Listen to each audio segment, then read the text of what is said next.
همونطور که برای نوشتن یک شعر فارسی باید از الفبای فارسی استفاده کرد، برای نوشتن موسیقی هم باید از الفبای موسیقی که اصطلاحاً به اون نوت گفته میشه استفاده کرد. نوت ها به شکل بیضه های دسته دار یا بدون دسته کشیده میشن. 7 نوت موسیقی به نام های لا، سی، دو، ره، می، فا، سول و یا به لاتین A, B, C, D, E, F, G خونده میشن.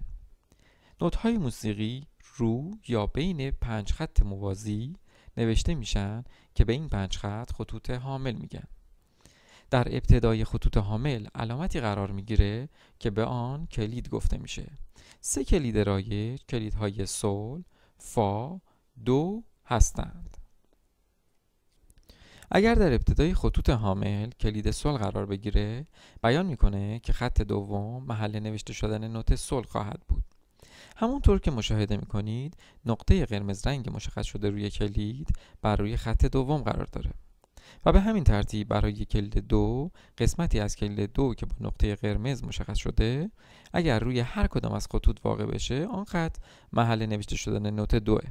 همچنین برای کلید فا نیز این موضوع صادقه و در کلیدی که مشاهده میکنید خط 4 محل نوشته شدن نوت فاست.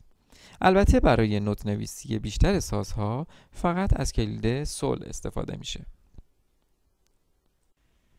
اکنون این سوال مطرح میشه که اگر نوت‌های موسیقی 7 نوت هستن، پس چرا سازی مثل پیانو به تعدادی زیادی کلاویه داره؟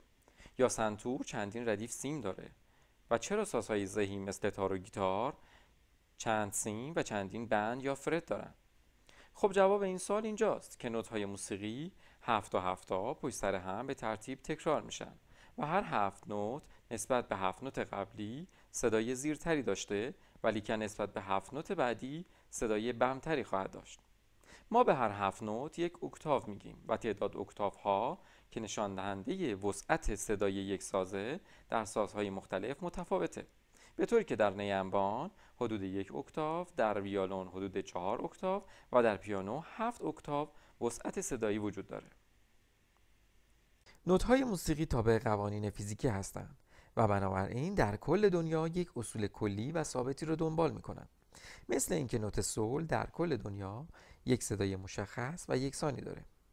فرض کنید نوت‌های موسیقی پله‌های یک نردبانند و هرچه به سمت بالای نردبان حرکت کنیم، نوت‌ها دارای صدای زیرتر و هرچه به طرف پله‌های پایینی نردبان حرکت کنیم، صداها بمتر میشن. یکی از قواعدی که بین نوت‌ها حاکمه، قانون فواصل صوتی نوت‌ها از یکدیگره. به این شکل که فاصله صوتی نوت سول تا لا اگر 1 واحد باشه، ما این 1 واحد رو 1 پرده مینامیم و میگیم سول تا لا 1 پرده فاصله داره. لا تا سی نیز 1 پرده فاصله داره. ولی کم فاصله صوتی نوت سی تا دو دیگه 1 پرده نیست، بلکه نیم پرده است. و به همین ترتیب فاصله دو تا ره 1 پرده، ره تا می 1 پرده، می تا فا نیز مجددا نیم پرده و نهایتاً فاصله فا تا سول 1 پرده خواهد بود. ما میتونیم در بین پله های این نردبان نوت های دیگری رو هم تعریف کنیم. یعنی بین نوت لا تا سی که 1 پرده فاصله داره، یک نوت تعریف کنیم و اسمش رو لای نیم پرده زیرتر یا لای دیز یا سی نیم پرده بمتر یا سی بمول بنامیم. در بین سایر نوت هایی که 1 پرده با هم فاصله دارن نیز میتونیم یک نوت دیگه تعریف کنیم. مثلا بین نوت فا تا سول که 1 پرده فاصله داره، یک نوت تعریف کنیم به نام سول بمول یا فای دیز. حتی در موسیقی ایرانی نیز میتوان در بین فواصل نیم پرده‌ای هم یک نوت دیگه تعریف کرد که مثلا نوت بین لا و لای دیز نوتی قرار میگیره که به آن لای 1/4 زیرتر یا ربع پرده زیرتر یا لای سوری میگن، و یا نوت بین سی و دو نوت سی ربع پرده زیرتر که سی سوری باشه یا 2 ربع پرده بمتر که 2 کرون باشه قرار میگیره. بنابراین در موسیقی غربی هر اکتاو به 12 قسمت و در موسیقی ایرانی به 24 قسمت تقسیم میشه. هرگاه نیاز به اجرای نوت‌ها به طور نیم پرده یا ربع پرده بمتر یا زیرتر باشه، این علامات یعنی علامات بمول، دیز، کرون و سوری در کنار آنها قرار میگیره.